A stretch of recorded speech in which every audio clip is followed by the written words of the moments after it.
بسم الله الرحمن الرحيم ويسألونك عن ذي القرنين قل سأتلو عليكم منه ذكرا إنا مكنا له في الأرض وآتيناه من كل شيء سببا فأتبع سببا حتى إذا بلغ مغرب الشمس وجدها تغرب في عين حمئة ووجد عندها قوما قلنا يا ذا القرنين إما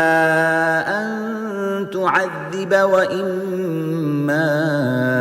أن تتخذ فيهم حسنا قال أما من ظلم فسوف نعذبه ثم يرد إلى ربه فيعذبه عذابا نكرا وأما من آمن وعمل صالحا فله جزاء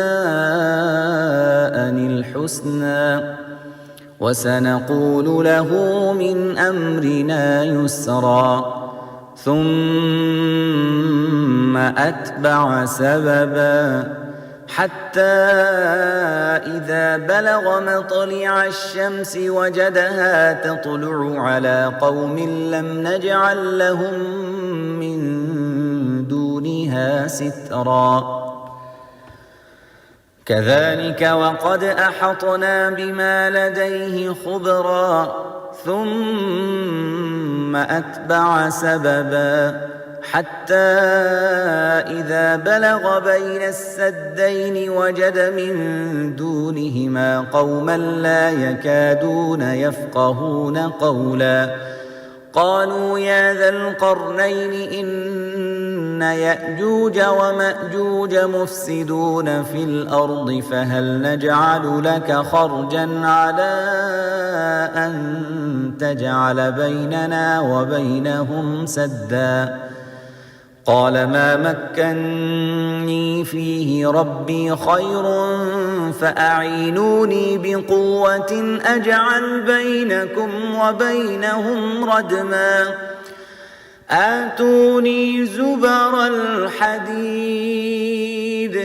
حتى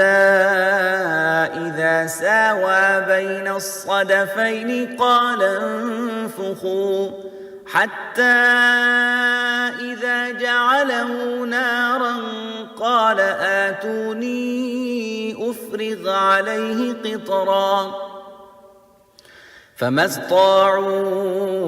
أن يظهروه وما استطاعوا له نقبا قال هذا رحمة من ربي فإذا جاء وعد ربي جعله دكاء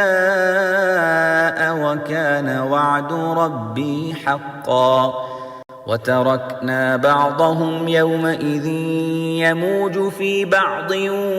ونفخ في الصور فجمعناهم جمعا وعرضنا جهنم يومئذ للكافرين عرضا الذين كانت أعينهم في غطاء عن ذكري وكانوا لا يستطيعون سمعا